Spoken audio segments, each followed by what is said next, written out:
നിങ്ങൾക്കറിയാം, പഹൽഗാമിൽ നടന്ന ഭീകരാക്രമണം ഇന്ത്യയിലെ ജനങ്ങളെ സംബന്ധിച്ചിടത്തോളം ഒരിക്കലും മറക്കാനാവാത്ത, നമ്മെ എല്ലാവരെയും വേദനയിലാഴ്ത്തിയ ഒരു സംഭവമായിരുന്നു. നമ്മുടെ രാജ്യത്തേക്ക് നുഴഞ്ഞു കയറിയ പാകിസ്ഥാൻ ഭീകരവാദികൾ നമ്മുടെ ഇന്ത്യയിലെ പ്രിയപ്പെട്ട സഹോദരങ്ങളെ നിഷ്ക്രൂരം വെടിവെച്ച് കൊലപ്പെടുത്തുകയായിരുന്നു. പഹൽഗാമിൽ ആ ഒരു ഭീകരാക്രമണം ഉണ്ടായ സമയത്ത് മുഹമ്മദ് സനൂഫ് എന്ന് പറയുന്നവൻ ആ ഭീകരാക്രമണത്തെ പിന്തുണയ്ക്കുന്ന, രാജ്യത്തിനെതിരെ കൊലവിളി നടത്തുന്ന ഒരു പോസ്റ്റ് സമൂഹ മാധ്യമങ്ങളിലൂടെ പങ്കുവയ്ക്കുകയുണ്ടായി. പിന്നീട് മാസങ്ങൾക്ക് ശേഷം നാട്ടിലേക്ക് എത്തിയ അവനെ കേരള പോലീസ് പിടികൂടി എന്നുള്ള വാർത്തയാണ് കേൾക്കാൻ സാധിക്കുന്നത്. UAPA വകുപ്പുകൾ ചുമത്തിക്കൊണ്ടാണ് ഇവനെ ഇപ്പോൾ അകത്തിട്ടിരിക്കുന്നത്.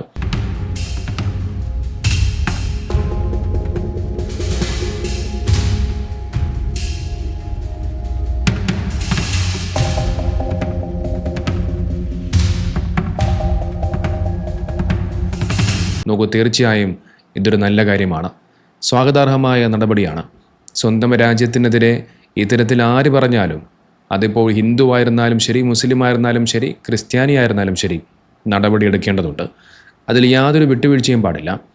ആദ്യം സ്വന്തം രാജ്യം, അത് കഴിഞ്ഞിട്ടേ മറ്റെന്തുമുള്ളൂ. അന്ന് ആ ഒരു ഭീകരാക്രമണത്തെ അനുകൂലിച്ചുകൊണ്ട് ഇവൻ സോഷ്യൽ മീഡിയയിൽ പങ്കുവെച്ച ആ ഒരു കുറിപ്പ് ഇങ്ങനെയായിരുന്നു: ഇങ്ങനെയാണോ എൻ്റെ സഹോദരങ്ങൾ ഈ കാഫിറിനെ കൊന്നുകളഞ്ഞത്? നന്നായി, ഇന്നല്ലെങ്കിൽ നാളെ കശ്മീർ ഞങ്ങൾ പിടിച്ചെടുക്കും. ഇന്ത്യയിൽ നിന്നും കശ്മീരിനെ വേർപെടുത്തും. മറ്റു ലോകരാജ്യങ്ങൾ ഇന്ത്യയെ കാർക്കിച്ചു തുപ്പും. കശ്മീർ അപകടത്തിലാണെന്ന് ലോകം തിരിച്ചറിയും. എൻ്റെ സഹോദരങ്ങൾ ഇന്ത്യയിലേക്ക് കടന്നുകയറി ഇന്ത്യൻ മുസ്ലിംസിനെ സംരക്ഷിച്ചു. ബാക്കി മനുഷ്യരെ കൂട്ടം കൂട്ടമായി നശിപ്പിച്ചിരിക്കും. കാലങ്ങളോളമായി കാത്തിരിക്കുകയായിരുന്നു വിശുദ്ധ യുദ്ധത്തിന് വേണ്ടി. ഞങ്ങളെ ഇന്ത്യൻ ആർമി കൊന്നെന്നിരിക്കും. സ്ലീപ്പർ സെൽസിനെ നിങ്ങൾക്ക് കൊല്ലാൻ കഴിയൂ. ഞങ്ങളുടെ ആശയവും ലക്ഷ്യവും ഒരിക്കലും മരവിപ്പിക്കാനും ഇല്ലാതെയാക്കാനും സാധിക്കില്ല. നാരെ തക്ബീർ എന്ന് ഉച്ചത്തിൽ വിളിച്ചുകൊണ്ട് ഒരു ദിവസം നിന്റെയെല്ലാം അടുത്ത് ഞങ്ങൾ എത്തിയിരിക്കും. ഇതാണ് ആ സമയത്ത് അവൻ കുറിച്ച ആ ഒരു പോസ്റ്റ്. നോക്കൂ, ജനിച്ച സ്വന്തം നാടിനെ തള്ളിപ്പറയുകയാണ്. ഒരു തെറ്റും ചെയ്യാത്ത നിരപരാധികളായ ഇന്ത്യയിലെ ആ സഹോദരങ്ങളെ കൊന്നുകളഞ്ഞതിനെ ന്യായീകരിക്കുകയാണ് ഇവൻ. അവസാനം ഇവനെ പോലീസ് അറസ്റ്റ് ചെയ്യുന്നു, പിന്നീട് ജയിലിലടയ്ക്കുന്നു. എന്നാൽ ഇവിടെ മനസ്സിലാക്കേണ്ട മറ്റൊരു കാര്യം കൂടിയുണ്ട്. നോക്കൂ, ഇത്തരത്തിലുള്ള പ്രവർത്തനങ്ങൾ ചെയ്യുന്നവർക്ക് ശിക്ഷ കിട്ടണം എന്നതിൽ നമുക്ക് യാതൊരു തർക്കവുമില്ല. പക്ഷേ അങ്ങനെയാണോ നമ്മുടെ നാട്ടിലെ കാര്യങ്ങൾ നടക്കുന്നത്? ഇവൻ ചെയ്തത് വലിയ തെറ്റു തന്നെയാണ്, അയാൾ ജയിലിൽ കിടക്കണം. പക്ഷേ ഇതുപോലെ പരസ്യമായി വർഗീയ വിദ്വേഷം നടത്തുന്ന ഒരുപാട് പേർ നമുക്ക് ചുറ്റുമുണ്ട്. അത്തരത്തിലുള്ള ആളുകൾക്കെതിരെ പരാതി കൊടുത്താൽ അവർക്കെതിരെ നടപടി സ്വീകരിക്കാൻ പലപ്പോഴും പോലീസ് തയ്യാറാകുന്നില്ല എന്നുള്ളതാണ്. പേരും മതവും നോക്കി മാത്രം നിയമം നടപ്പിലാക്കുന്ന പ്രവണതകൾ പലപ്പോഴും നമ്മളെല്ലാവരും കണ്ടുവരാറുണ്ട്. നമുക്ക് കഴിഞ്ഞ 10 വർഷത്തിനിടയിൽ ലക്ഷക്കണക്കിന് മുസ്ലിമീങ്ങളുള്ള ഈ കേരളത്തിൽ നിന്ന് തീവ്ര വർഗീയ കമന്റ് ഇട്ടതിൻ്റെ പേരിൽ UAPA ചുമത്തി നടന്ന ഏക അറസ്റ്റ് എന്ന് പറയുന്നത് ഒരുപക്ഷെ ഈ സനൂഫുമായി ബന്ധപ്പെട്ട കേസായിരിക്കും. എന്നാൽ ഇതേപോലെ വിദേശത്തിരുന്ന് മുസ്ലിമീങ്ങൾക്കെതിരെ വിദ്വേഷ കമന്റ് ഇട്ടതിൻ്റെ പേരിൽ ജോലിയിൽ നിന്ന് പിരിച്ചുവിട്ട് ഇന്ത്യയിലേക്ക് നാടുകടത്തപ്പെട്ട എത്രയോ പേരുണ്ട്. അവർക്കാർക്കെങ്കിലും ഇവിടെ വന്ന് ജയിലിൽ പോകേണ്ടി വന്നിട്ടുണ്ടോ?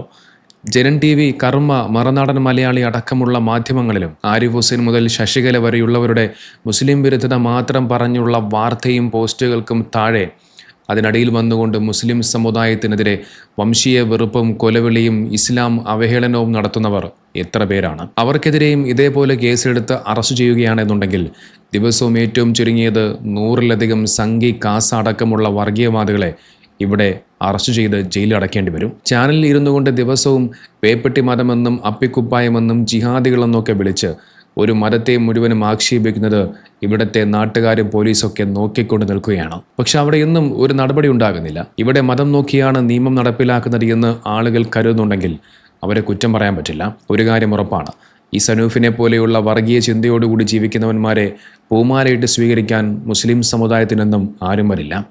കാരണം ഈ രാജ്യത്തെ സ്നേഹിക്കുന്ന കോടിക്കണക്കിന് മുസ്ലിമീങ്ങൾ ഇവിടെയുണ്ട്. എൻ്റെ ജീവനേക്കാൾ വലുതാണ് എൻ്റെ രാഷ്ട്രമെന്ന് വിശ്വസിക്കുന്നവരാണ് ഭൂരിഭാഗം മുസ്ലിമീങ്ങളും. എന്നാൽ ഏതെങ്കിലും ഒരുത്തൻ, അവൻ ഏത് മതത്തിൽപ്പെട്ടവനാണെങ്കിലും ആയിക്കൊള്ളട്ടെ, അവൻ എന്തെങ്കിലുമൊക്കെ കാണിച്ചു കഴിഞ്ഞാൽ ആ മതത്തിൽപ്പെട്ട മുഴുവൻ ആളുകളും അത്തരക്കാരാണ് എന്ന് പറയുന്നതിനോട് ഒരിക്കലും യോജിക്കാൻ സാധിക്കില്ല. അതവൻ്റെ കുഴപ്പം മാത്രമാണ്.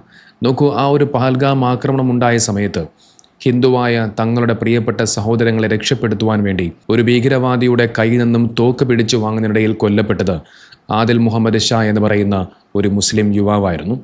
എന്നാൽ ഇത്തരം സംഭവങ്ങളൊന്നും നമ്മുടെ നാട്ടിലെ സംഘികൾ കാണില്ല. കാരണം മരണപ്പെട്ടത് ഒരു മുസ്ലിമാണല്ലോ. നമ്മുടെ നാട്ടിലെ സംഘികളെ സംബന്ധിച്ചിടത്തോളം ഏതെങ്കിലും ഒരു മുസ്ലിം ഇനി അതുമല്ലെങ്കിൽ ഏതെങ്കിലും ഒരു മുസ്ലിം നാമധാരിയായിരുന്നാലും ശരി, എന്തെങ്കിലുമൊക്കെ ചെയ്തു കഴിഞ്ഞാൽ പിന്നെ അതിനെ കൂട്ടുപിടിച്ച് മുഴുവൻ മുസ്ലിമീങ്ങളും അത്തരക്കാരാണ് എന്ന് വരുത്തി തീർക്കാൻ വേണ്ടി പലപ്പോഴായി ശ്രമിക്കാറുണ്ട്. ഒരു രാജ്യത്ത് ജീവിച്ചുകൊണ്ട് അതേ രാജ്യത്തിനെതിരെ ഇത്തരത്തിലുള്ള പ്രവർത്തനങ്ങൾ ചെയ്യുന്ന ആളുകൾക്കെതിരെ കടുത്ത നടപടി തന്നെ സ്വീകരിക്കേണ്ടതുണ്ട്. അതിലൊരു തർക്കവുമില്ല. എന്നാൽ അതോടൊപ്പം തന്നെ നമ്മുടെ രാജ്യത്തെ മതേതരത്വവും സമാധാനവും തകർക്കാൻ നോക്കുന്ന, സോഷ്യൽ മീഡിയയിലൂടെ ദിവസവും വിഷം ചീറ്റുന്ന എല്ലാ വർഗീയവാദികളെയും അതിൽ മതം നോക്കാതെ ഇതേ നിയമം ഉപയോഗിച്ചുകൊണ്ട് അകത്തിടാൻ ഭരണകൂടം തയ്യാറാകേണ്ടതുണ്ട്. നിയമം എല്ലാവർക്കും ഒന്നാകുമ്പോഴേ ജനാധിപത്യം അർത്ഥപൂർണ്ണമാകൂ. നിങ്ങൾക്കറിയാം, ഈ അടുത്ത കാലത്തായി നമ്മൾ നിരന്തരമായിട്ടുള്ള ഒരുപാട് വാർത്തകൾ കേൾക്കുന്നുണ്ട്. നിസ്സാരം കുറച്ച് പൈസയ്ക്ക് വേണ്ടി നമ്മുടെ രാജ്യത്തിൻ്റെ പ്രധാനപ്പെട്ട രഹസ്യ വിവരങ്ങൾ പാകിസ്ഥാന് ചോർത്തിക്കൊടുത്ത നിരവധി പേരെ അറസ്റ്റ് ചെയ്ത വാർത്തകളായിരുന്നു അത്. ഒന്നും രണ്ടുമല്ല, ഒരുപാട് വാർത്തകൾ നമ്മൾ കേട്ടു. അതിലേതെങ്കിലും ഒരു മുസ്ലിം പോയിട്ട് ഒരു മുസ്ലിം നാമധാരിയെ പോലും ആ പിടിക്കപ്പെട്ട ലിസ്റ്റിൽ കാണാൻ സാധിക്കില്ല. പിടിക്കപ്പെട്ടവരിൽ അധികവും സംഖ്യകളാണ്. അതിൽ BJP നേതാക്കളടക്കമുണ്ട് എന്നുള്ള കാര്യം പ്രത്യേകം മനസ്സിലാക്കേണ്ടതുണ്ട്. മുസ്ലിമീങ്ങളെ മുഴുവനും ഭീകരവാദികളാക്കാൻ വെമ്പൽ കൊള്ളുന്ന സംഖ്യകൾക്ക് ഇത്തരം വാർത്തകളൊന്നും ശ്രദ്ധയിൽപ്പെടില്ല. കണ്ടിട്ട് കാണാത്ത മട്ടിൽ പോകും. ഇതിനെക്കുറിച്ചൊന്നും ചർച്ച ചെയ്യാൻ ഇവന്മാർക്ക് യാതൊരു താല്പര്യവുമില്ല.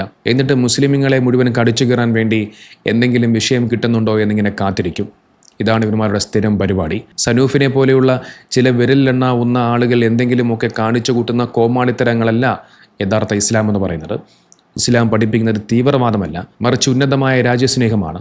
പ്രവാചകൻ മുഹമ്മദ് നബി തങ്ങൾ പഠിപ്പിച്ചൊരു വചനമുണ്ട്: നാളെ എൻ്റെ മദീനയെങ്ങാനും നിങ്ങളുടെ രാജ്യത്തോട് യുദ്ധത്തിന് വന്നാൽ നിങ്ങൾ നിങ്ങളുടെ രാജ്യത്തിൻ്റെ കൂടെ നിൽക്കണം. ആലോചിച്ച് നോക്കൂ, ലോക മുസ്ലിമീങ്ങൾ അവരുടെ ജീവനേക്കാൾ വിലമതിക്കുന്ന പുണ്യഭൂമിയായ ആ മദീനയേക്കാൾ താൻ ജനിച്ചു ജീവിക്കുന്ന രാജ്യത്തിന് മുൻഗണന നൽകാനാണ് പ്രവാചകൻ പഠിപ്പിച്ചത്.